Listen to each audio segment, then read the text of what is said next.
నా ఇంట్లో వచ్చిన పెద్ద కోడలు తృప్తిగా ఉంటే మంచిగా ఉంటే రెండో కోడలు వస్తుంది, లేకపోతే ఎవరి పిల్లడి కానీ రారు.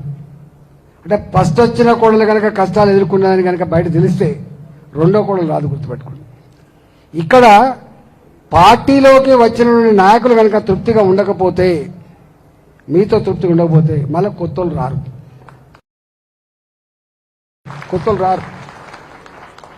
నీళ్లు పాలు ఎట్లా కలిసిపోతాయో కొత్త వాళ్ళు పాత వాళ్ళు కూడా అట్లా కలిసిపోవాలి.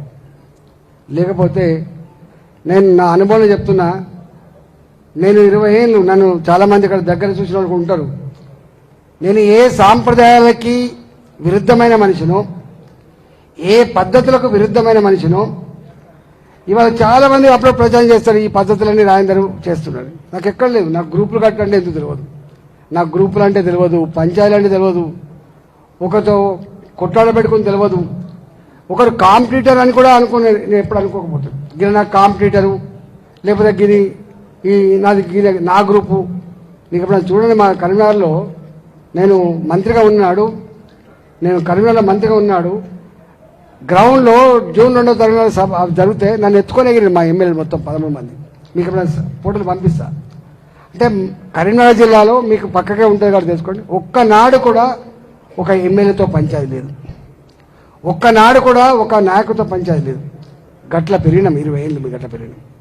కానీ ఇక్కడ రాగానే ఈటల రాజేంద్ర గాయంతో పంచాయతీ పెట్టుకుంటాడట, పెట్టుకోడు ఈటల రాజేంద్ర అంటోడు మంచి చేస్తాడు తప్ప చెడు చేసే ప్రయత్నం చేయడు, ఎప్పుడు గుర్తుపెట్టుకోండి. ఈటల రాజేంద్ర అంటే ఆయన పార్టీ కోసం పనిచేస్తాడు తప్ప, పార్టీ అధికారం రావాలని కోరుకుంటాడు తప్ప ఇంకోటి పని చేయడు. అంతిమంగా ఈ సమాజ శ్రేయస్సే ఎజెండాగా బతికే వ్యక్తి ఈటల రాజేంద్ర అని చెప్పి నాకు నేను చెప్పుకోవడం కాదు. ఇవాళ అణగారిన వర్గాలకు నిజంగా కూడా నాయకుడు కానీ ప్రభుత్వాలు కానీ ఎవరి కోసం ఉండాలి? మన ఇంట్లో ఎందుకంటే 10 మంది పిల్లలు ఉంటుండేది, మన ఇంట్లో ఎందుకంటే 10 మంది పిల్లలు ఉండేది. ఆనాడు ఆ పిల్లల్ని ఆ కుటుంబం ఆస్తిగా భావించింది, గుర్తుపెట్టుకో. మన చిన్నప్పుడు మనకు ఒక సామెత కూడా ఉండేది, పడుసునాడు కన్నా పిల్లలైనా ఉండాలి, పడుసునాడు సంపాదించిన ఆస్తి అయినా ఉండాలని చెప్తారు, గుర్తుపెట్టుకో. అంతేనా పెద్ద మనిషి? అంటే వెనకడ పిల్లల్ని ఆస్తిగా భావించింది కుటుంబం, కానీ వాళ్ళ పిల్లల్ని భారంగా భావిస్తుంది కుటుంబం, గుర్తుపెట్టుకో. అబ్బో ఇద్దరు ఎందుకు ఒకటే సాలంటాను. ఎందుకు మారింది ఒకసారి అర్థం చేసుకోండి, ఎందుకు మారిందో ఒకసారి అర్థం చేసుకోండి. అంటే ఎంత మార్పు వచ్చిందో ఒకసారి అర్థం చేసుకోండి. ఇవాళ అట్లాంటి మన పార్టీ ఇలా ఎంత ఎక్కువ మంది ఉంటే అంత గొప్ప పార్టీగా భావించాలి తప్ప మనమే ఉండాలి మనమే చేయాలంటే అవుతుందా చెప్పండి? చేస్తామా? ఇవాళ మనం ప్రత్యక్ష సాక్ష్యం. ఇవాళ ఎంతో మంది కార్యకర్తలు కనుక మనకు కలిగి ఉంటే ఇవాళ వాడు చేసిన ప్రతి ప్రచారాన్ని తిప్పికొట్టి మనం ఓట్లు వేయించుకునే పరిస్థితి ఉంటుండే. లేకపోతున్నా లేదు. మనకు చాలా దిక్కులు చూసినాం, కొన్ని దిక్కులు అయితే బోలింగ్ బూతులలో కూర్చోడానికి కూడా లేకుండే, కూర్చున్న వాళ్ళు కూడా వాళ్ళ కబ్జాలో ఉన్నట్టుగా రిపోర్ట్లు ఉన్నాయి మన దగ్గర. నేను మొత్తం రిపోర్ట్ తెప్పిస్తే మన పేరునే ఉన్నారు, కానీ మన కోసం పనిచేయనటువంటి పోలింగ్ బూత్ ఏజెంట్లు కూడా ఉన్నారు. అంటే గిన్ని రకాల ఇబ్బందులన్నీ కూడా నేను నా అనుభవంలో చెప్తున్నా. పార్టీ నాయకత్వం ఎంత బలంగా ఉంటే అంత నాయకుడికి గ్యారంటీ, అంటే ఇక టెన్షన్ లేకుండా ఉంటుంది, గుర్తుపెట్టుకో. ఇంతకుముందు చెప్పినట్టుగా 10 మంది పిల్లలున్న తండ్రి నీకేందా గొప్పడు అన్నట్టుగా కార్యకర్తలున్న నాయకుడికి అంత గౌరవం, అంత తృప్తి ఉండేటువంటి ఆస్కారం ఉంటుంది. గెలుపు కూడా అట్లే ఉంటుంది, లేకపోతే రాదు, గుర్తుపెట్టుకోండి. లేకపోతే వెతుక్కోవాలి, ఇక ఆ నాయకుడిని పట్టుకొచ్చుకోవాలి, ఈ నాయకుడిని పట్టుకొచ్చుకోవాలి, ఈయన బతులు ఆడుకోవాలి, ఆయన బతులు ఆడుకోవాలి, కాళ్ళు మొక్కాలి, గద పట్టుకోవాలి, ఇవి ఉండే ఆస్కారం. నేను ఒకటే, పార్టీ కింద కార్యకర్తల బలం కనుక ఉంటే దాన్ని ఎవడు ఓడించలేడు, తట్టుకోగలిగే శక్తి ఉండదు, గుర్తుపెట్టుకో. నాయకుడికి ఏం కావాలండి? వాళ్ళ మీరు అనుకున్నట్టుగా ఈయన అధికార పార్టీ ప్రతిపక్ష పార్టీ చూడరు ప్రజలు. ఈయన మాకు అందుబాటులో ఉంటాడు లేదా అని చూస్తాడు. ఈయన మాకు అందుబాటులో ఉండలేదు చూస్తాడు.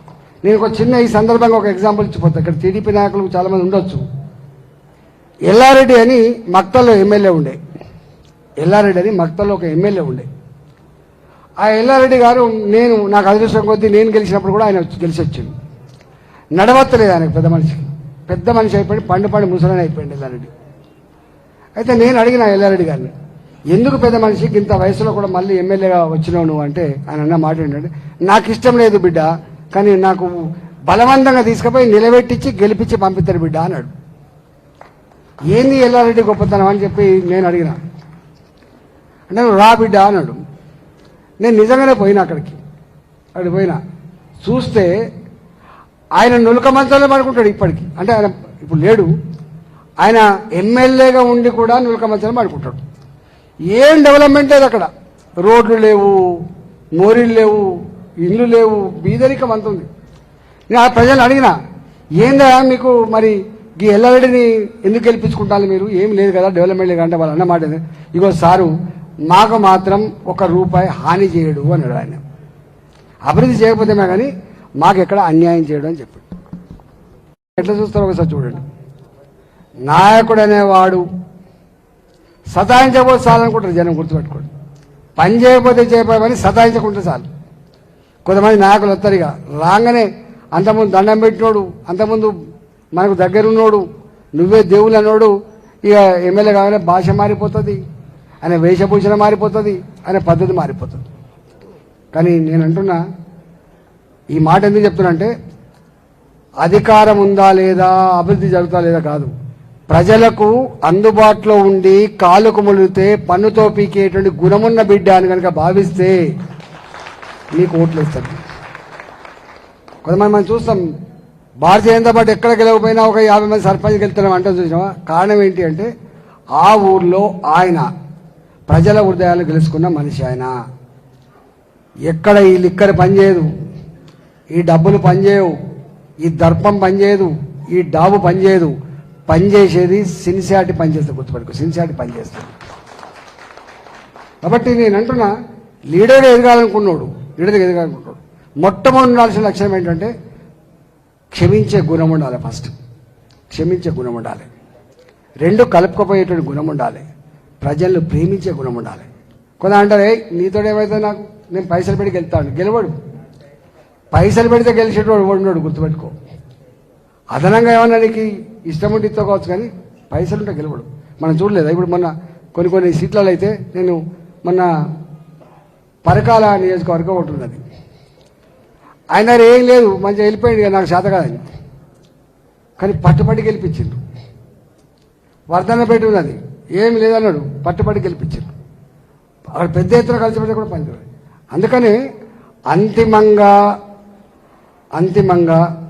2 ఉంటాయి. ఒకటి వాతావరణ కల్పన, 2 ప్రజలతో ఆ నాయకుడికి ఉండేటువంటి సత్సంబంధాలే తప్ప ఇంకోటి ఉండదు. కాబట్టి కార్యకర్తలుగా, నాయకులుగా ఆ పని చేసి రావు ఓట్లు. 10 మంది పోటీ పడితే, 10 మంది పోటీ పడతారు, అలా సెలక్షన్ చేసుకుంటాం. నువ్వు షాప్లో పోయినప్పుడు ఒకటేసారి కూడా అనివార్యంగా తీసుకొచ్చుకుంటావు, పుచ్చబడిన కూరగాయలు కూడా తీసుకొచ్చుకుంటావు. 10 రకాలు ఉంటే నువ్వు కొనుకొచ్చుకుంటావు, చూస్ చేసుకుంటావు. నాయకులు ఎంతమంది ఎక్కువ ఉంటే, నాయకుల మధ్య ఎంత పోటీ ఎక్కువ ఉంటే అంత క్వాలిటీ వచ్చేటువంటి ఆస్కారం ఉంటుంది. కానీ గూడుపుటాలు చేసి క్వాలిటీ ఉన్నది కథం పడిచే ప్రయత్నం చేయొద్దు, గుర్తుపెట్టుకోండి. క్వాలిటీ ఉన్నది కథం పడిచే ప్రయత్నం చేయొద్దు. అందుకని నేను మీ అందరికీ విజ్ఞప్తి చేస్తున్నా. సరే, పార్లమెంట్ ఎన్నికలు వస్తాయి. నేను మొన్న చెప్పిన, నరేంద్ర మోడీ గారు అంటే బాయ్ చెప్పి చెయ్యూపు లీడర్ కాలే. నేను చాలాసార్లు అంట, రాజకీయ నాయకుడిగా మెరిట్ ఉండాలంట. నేను ఇంజనీరింగ్ చదవడానికి మెరిట్ ఎట్లా కావాలను, డాక్టర్ కావడానికి మెరిట్ ఎట్లా కావాలను, రాజకీయ నాయకుడు కూడా మెరిట్ ఉండాలి అని. దురదృష్టం ఏంటంటే, ఇవాళ ఉండే మెరిట్ ఏంటిదంటే, నీకెంత పెద్ద బంగ్లా ఉన్నది, నీకెన్ని కోట్ల రూపాయలు ఖర్చు పెట్టగలుగుతావు, గా మెరిట్ అడుగుతుంది కదా. కానీ నా దృష్టిలో ఏ మెరిట్ ఉండాలి రాజకీయ నాయకుడికి? ప్రజల కన్నీళ్ళకి, ప్రజల కష్టాలకి, ప్రజల బాధలకు పరిష్కారం చెప్పగలిగే శక్తి, సత్తా, ఆ నిజాయితీ ఉన్నోడు మాత్రమే రాజకీయ నాయకుడు కావాలని చెప్పండి. ఇవాళ మనం ఆ రాజకీయ నాయకుడికి ఏ లక్ష్యం ఉండాలి?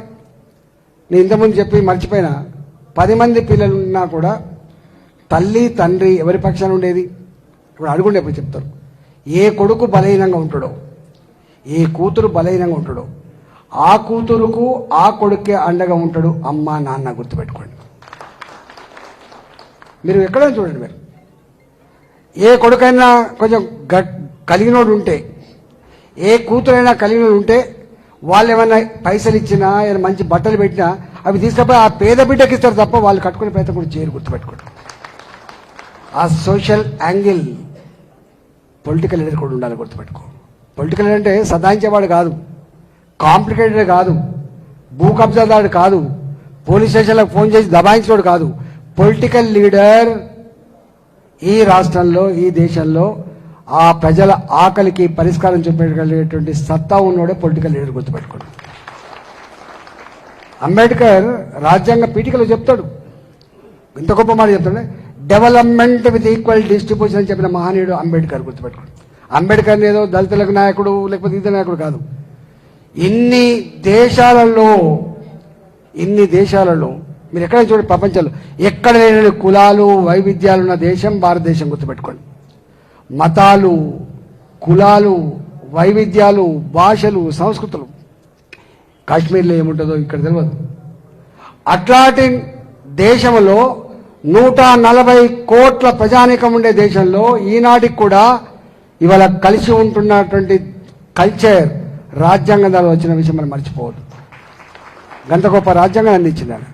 ఆ రాజ్యాంగంలో మానవతా కోణం ఉట్టిపట్టట్టు రాసిండు ఆయన. డెవలప్మెంట్ విత్ ఈక్వల్ డిస్ట్రిబ్యూషన్ చెప్పాడు. సమస్త సంపద సమస్త ప్రజల అవసరాలు తీర్చేదిగా ఉండాలని చెప్పిన మహనీయుడు అంబేద్కర్, గుర్తుపెట్టుకో. ఆ అంబేద్కర్ చెప్పిన దాన్ని ఇవాళ అన్ని వర్గాల ప్రజలకి అధికారాన్ని పంచాలని చెప్పి మొట్టమొదటి ప్రయత్నం చేసిన వ్యక్తి నరేంద్ర మోడీ గారు, గుర్తుపెట్టుకో. ఇది మామూలుది కాదు. నేను మొన్న చెప్పిన మళ్ళీ వాళ్ళు చెప్తున్నా, పాతది అయినా కూడా 70 మంది మంత్రులుంటే 27 మంది మంత్రులు ఓబీసీలను చేసిండు, 12 మంది మంత్రులని ఎస్సీలను చేసిండు, 8 మంది మంత్రులని ఎస్టీలను చేసిండు, 5 మంది మంత్రులు మైనార్టీలు చేసిండు. మహిళలకు కూడా స్థానం ఉండాలని చెప్పిన వ్యక్తి. రేపు నీ విలీన ఆకాశంలో సగం నువ్వు సగం నేనని చెప్పి మాటలు చెప్పిండ్రు, కవితలు రాసిండ్రు. కానీ ఈ దేశ ఎదుగుదలలో నా మహిళ పాత్ర ఉండాలని చెప్పి, నా మహిళలు పైలట్లకు మాత్రమే కాదు, నా మహిళలు చంద్రమండలం మాత్రమే కాదు, నా మహిళలు ఐకేపీ సెంటర్లు మాత్రమే కాదు, నా మహిళ ఆశా వర్కర్ మాత్రమే కాదు, నా మహిళ పార్లమెంట్లో చట్టాలు చేసే స్థాయికి చేయాలని చెప్పిన వ్యక్తి నరేంద్ర మోడీ గారు.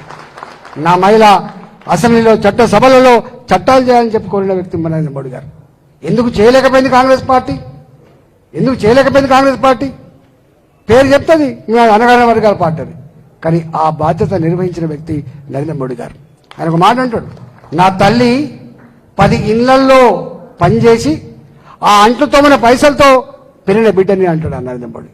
నా తల్లి పాత్రకు అంత ఉంటుందని చెప్తాడు. నేను కూడా చాలాసార్లు చెప్తుంటా, ఇవాళ నేను 20 ఏళ్ళు బయట తిరుగుతున్నాను, కానీ నాకు డీజిల్ పైసలు ఇచ్చి నన్ను ఆదరించి నన్ను బయట తిరగడానికి తోడ్పాటు అందించేది నా ఇంట్లో నా భార్య చేస్తారు. అంటే అలాంటి మహిళలు చట్టసభలో ఉండాలని చెప్పి చట్టం చేశారు నరేంద్ర మోడీ.